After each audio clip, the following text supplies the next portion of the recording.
안녕하세요, 볼루TV 서영욱입니다. 조심스럽지만 이제는 얘기를 꺼내도 될 것 같습니다. 대한민국의 자랑 손흥민 선수 올 시즌 프리미어리그 득점왕 등극, 아시아 선수 최초 유럽 5대 리그 득점왕 도전. 솔직히 이제는 기대를 해봐도 좋은 수준까지 오지 않았나요? 득점왕 가능성이 얼마나 있을지 지금부터 진지하게 살펴보겠습니다. 지난 주말 에스턴 빌라 원정에서 해트트릭을 기록하면서 자신의 한 시즌 커리어 하이죠. 17골에 도달한 손흥민 선수, 월요일 새벽 맨시티전에서 득점 1위 살라 선수가 득점 골 추가에 실패를 했기 때문에 현재 7경기 남은 시점에서 3골차 유지가 되고 있는데요. 따라잡는 게 쉽지는 않아 보이는 게 사실이지만 요즘 두 선수의 페이스가 완전히 정반대기 때문에, 그리고 손흥민 선수의 득점력이 완전히 물이 올라 있기 때문에 아시아 최초 5대 리그 득점왕 등극도 지금 허는 아니지 않나, 꿈은 아니지 않나 싶습니다. 그러려면 앞으로 토트넘이 페널티킥이나 직접 프리킥을 얻었을 때 손흥민 선수한테 차게 해주면 좋은데 케인이 양보. 월요일 새벽 맨시티와 리버풀의 경기는 2대2로 무승부 끝이 났습니다. 자, 리버풀에서는 살라 대신에 그 다음으로 득점 순위가 높은 두 선수가 나란히 골을 넣었는데요. 3위 디오구 조타와 4위 사디오 마네가 모두 한 골씩 추가를 하면서 2위 손흥민 선수를 따라붙고 있습니다. 특히 조타 같은 경우에는 최근 연속골이에요. 득점왕 레이스의 잠재적인 경쟁자 꼽힐만한 그런 선수입니다. 근데 진짜 아무리 생각해도 실감이 안 납니다. 아시아 선수, 그것도 대한민국 국적의 축구 선수가 프리미어리그에서 득점 단독 2위입니다. 게다가 득점왕 도전도 가능한 위치에서 시즌을 지금 마무리하고 있다는 거, 게다가 지금 엄청나게 골을 몰아치고 있다는 거. 아무튼 손흥민 선수는 우리한테 우리가 꿈조차 꾸지 못했던 경험들을 매주 안겨주고 있는 것 같습니다. 정말 대단한 그런 선수입니다. 개인적으로는 11년 전에 손흥민 선수를 처음 만났을 때가 떠오르는데요. 2010년 크리스마스 날이었습니다. 당시 제가 쓰던 네이버 컬럼을 위해서 손흥민 선수를 따로 만나서 인터뷰를 진행을 했었는데, 분데스리가 데뷔전을 치른 지 2달쯤 지난 뒤였고요. 조광래 감독이 이끄는 카타르 아시안컵 대표팀 소집되기 직전이었습니다. 이게 손흥민 선수가 데뷔하고 가진 거의 첫 번째 인터뷰였는데요. 이때가 만 18살 때였거든요. 그런데 이미 2년 안에 분데스리가 득점왕에 도전하겠다, 이렇게 명확하게 본인의 어떤 목표를 확실하게 밝혔었습니다. 물론 막 당당히 얘기하고 막 건방지게 얘기한 건 전혀 아니었고, 굉장히 겸손하면서 쑥스럽게 얘기를 좀 꺼냈었는데, 저는 그 전에도 그렇고 그 뒤에도 그렇고 유럽 진출이 꿈이다, 뭐 어떤 팀에 가서 누구랑 뛰고 싶다, 이런 얘기를 하는 선수들이 정말 많이 봤지만, 한국 선수 가운데에서 유럽 빅리그 득점왕 얘기를 꺼낸 선수는 유일무이합니다. 손흥민 선수가 이렇게 프리미어리그 득점 2위, 또 득점왕 도전을 하는 이런 상황이 되니까 저때 했던 얘기가 다시 생각이 나서 참 감회가 새롭더라고요. 자, 그럼 이제부터 본론입니다. 손흥민의 올 시즌 프리미어리그 득점왕 도전, 얼마나 현실적인 목표일까요? 우선 현재 득점 선두 탑3 선수들의 올 시즌 득점 추이를 그래프로 한번 만들어 봤습니다. 자, 초반에는 살라가 압도적이었죠. 모두 이 세 선수 모두 첫 경기부터 골을 뽑아내긴 했습니다만, 그 뒤로 올라가는 이 그래프의 각도를 보십시오. 살라는 20번째 경기에서 16번째 골을 넣었습니다. 이때 손흥민 선수도 골을 많이 넣었었지만 8골, 조타 선수는 10골이었고요. 그러니까 살라의 올 시즌 초반 기세가 미친 거였죠. 차이가 굉장했습니다. 20라운드까지만 해도. 그런데 살라가 아프리카 네이션스컵 다녀오고 또 월드컵 최종 예선에서 이집트가 탈락을 하게 되면서 피로는 누적이 되고 심적으로도 많이 좀 지친 것 같아요. 그래서 최근에는 이 득점 그래프의 기울기가 완전히 다릅니다. 손흥민 선수가 가장 가파르게 좀 치솟고 있고, 조타가 그 다음, 그리고 살라 같은 경우에는 눈에 띄게 페이스가 좀 떨어지고 있죠. 이번 맨시티전 때도 경기력이 시즌 초중반에 비해서 많이 좀 떨어졌다는 걸 좀 빅매치에서 확인을 시켜줬습니다. 물론 마네의 골 장면에서 아주 기가 막힌 패스로 도움을 하나 기록하긴 했습니다만, 뭐 작년 10월 안필드에서 맨시티하고 붙었을 때는 뭐 더 잘했었으니까요. 공격 포인트도 1골 1도움 기록을 했었고, 아무튼 이번에는 좀 최근 그 하락세가 아직까지 이어지고 있는 것 같아서 득점왕 경쟁에 살라 입장에서 보면 약간 빨간불이 켜지지 않았나.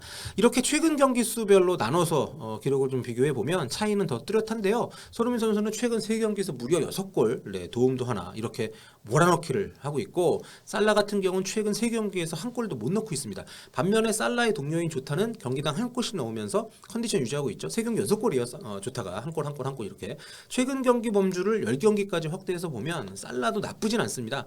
확실히 시즌 초중반에 비하면 하락세가 짙어진 것은 분명해 보입니다만, 이 동료인 조타 같은 경우는 정말 꾸준히 잘 넣고 있고요. 그래서 지금 득점 1위와 2위인 손흥민과 살라 선수를 이렇게 현재 상태로 최근 3경기의 스탯들을 좀 더 자세하게 살펴보면 최근 다소 주춤한 1위 살라가 기존의 압도적인 우세를 지키지 못하고 있는 이유를 확인을 할 수 있습니다. 지금 몰아치고 있는 손흥민 선수 같은 경우에는 3경기 6골도 정말 놀랍지만 슈팅 숫자도 10개로 더 많고요. 무엇보다 유슈팅. 손흥민 선수는 슈팅을 난사하는 스타일이 아니죠. 확실한 때가 아니면 슈팅을 그렇게 많이 때리지 않습니다. 그렇기 때문에 3경기 10개 슈팅이면 그렇게 많은 것은 아닙니다만 손흥민 선수 치고는 꾸준하게 빅찬스를 만들어냈다는 의미이고, 여기서 더 중요한 것은 슈팅을 10개 했는데 7개가 유슈팅이라는 거죠. 70%의 유슈팅률. 반면에 살라는 최근 3경기에서 골이 없고 슈팅을 7개를 때렸는데요. 유슈팅이 단 1개도 없습니다. 물론 살라가 시즌 전체적으로 봤을 때 보여준 놀라운 페이스를 감안하면 남은 7경기에서 이 3골 차를 좁히는 것은 결코 쉬운 게 아닙니다. 하지만 세부 기록을 뜯어보면 불가능한 건 더더욱 아니에요. 경기당 득점률 비교를 해보면 손흥민 선수가 0.61골, 살라가 0.69골, 큰 차이가 없습니다. 그리고 슈팅 숫자나 유슈팅 숫자 같은 경우 보면 살라가 압도적으로 숫자는 많습니다만 손흥민 선수는 정확성으로 승부를 보고 있죠. 슈팅 정확도가 8.52%포인트가 높고요. 슈팅 성공률 역시 4번 차면 1번 들어가는 수준으로 아주 놀라운 그런 수치를 자랑하고 있습니다. 자, 여기 아래 그 득점 방식에 관한 건 또 재밌는 부분이 있는데, 살라가 페널티킥 득점이 5골, 손흥민 선수는 페널티킥 득점은 없지만 살라가 없는 프리킥 득점이 1골 있고요. 또 손흥민 선수는 오른발 8골, 왼발 9골. 왼발을 더 많이 넣었네요. 굉장히 좀 균형을 이루고 있는데, 살라 같은 경우는 왼발잡이다 보니까 오른발은 4골, 왼발은 16골, 압도적으로 왼발로 많이 넣고 있습니다. 그리고 두 선수 모두 헤딩골은 아직 기록을 하지 못하고 있고요. 골대를 맞췄거나 빅찬스를 놓친 횟수에서는 살라가 더 높은 그런 기록을 보여주고 있습니다. 더 좀 아쉬운 상황들이 많이 있었던 거죠, 살라가. 자, 이렇게 시즌 전체로 봐도 둘의 차이는 생각보다 크진 않습니다. 이렇게 손흥민 선수의 막판 폭풍 득점으로 살라의 독주로 끝날 것 같던 프리미어리그 득점왕 경쟁에 다시 이제 불이 붙게 된 건데, 여기서 다시 득점 상위 랭커들의 기록을 좀 볼게요. 보시다시피 지금 여기서 가장 눈에 띄는 건 5위 안에 리버풀하고 토트넘 선수들이 가득하다는 거. 리버풀은 우승 경쟁팀이니까 뭐 그럴 수 있는데, 토트넘은 손흥민, 케인 데리고도 4위 경쟁밖에 못하는 건 좀 문제가 있죠. 뭐 다 아시는 얘기입니다만, 자, 이 표를 보여드리는 거는 이 얘기를 하려는 건 아니고요. 여기 보시면 이제 PK 골을 제외한 득점에서 손흥민 선수가 1위인 거는 뭐 다들 알고 계시는 거고, 탑4 선수들 중에서 살라만 PK 득점이 있습니다. 나머지 선수는 PK 골이 없고요. 그러니까 결국 최상위인 살라와의 격차를 줄이려면 2위, 3위, 4위 선수들 같은 경우에 팀에서 PK를 획득을 했을 때 키커로 나서는 기회가 더 주어진다면 아무래도 좀 경쟁에 유리할 수 있는데, 손흥민 선수 같은 경우에는 쉽지는 않아 보입니다. 올 시즌에 토트넘 같은 경우에 31경기 치르는 동안 PK를 3번밖에 얻지를 못했어요. 그러니까 PK를 찰 수 있는 기회 자체가 굉장히 작습니다. 토트넘이. 델레알리가 한 번 차서 성공을 시켰고, 나머지 2번은 이제 케인이 차가지고 성공을 시켰고, 반면에 리버풀은 토트넘보다는 2배 이상 많은 기회를 좀 얻었는데, 댓글 보면 살라 PK 저렇게 많이 차는데 손흥민도 많이 차가지고 넣어야 되지 않냐. 근데 남은 시즌 동안 저는 개인적으로 토트넘이 지금 득점왕 경쟁도 중요하지만 탑4 경쟁이 챔스 티켓이 훨씬 더 중요하고, 탑4 경쟁이 워낙 지금 살아오는 경쟁이기 때문에 계속 케인이 차지 않을까 싶어요. 저도 그게 맞는 것 같고. 예.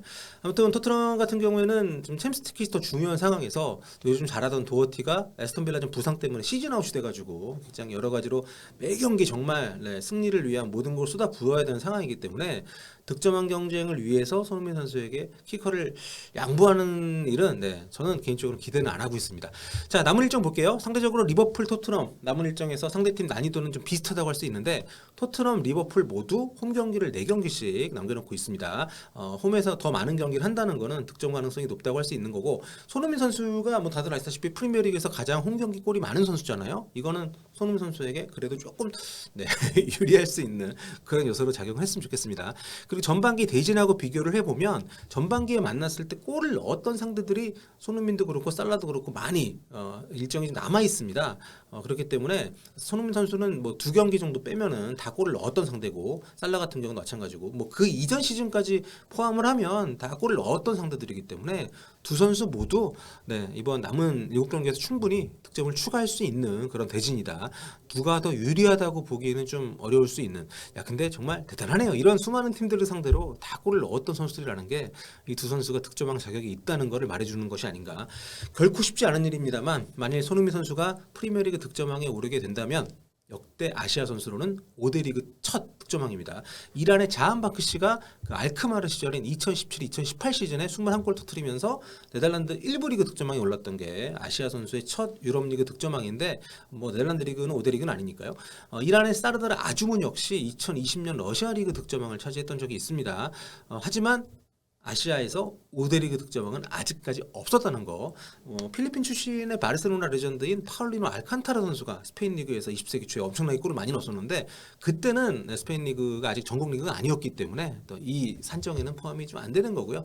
아무튼 우리 손흥민 선수 정말 전임 미답에 대단한 기록에 도전을 하고 있는데 달성을 못할 수도 있습니다만 이 도전 자체가 또 아름다운 것이고 우리를 들뜨게 하지 않습니까? 남은 일정 동안 여러분과 함께 응원하면서 매경기 지켜보도록 하겠습니다. 오늘 여기까지 할게요. 볼까?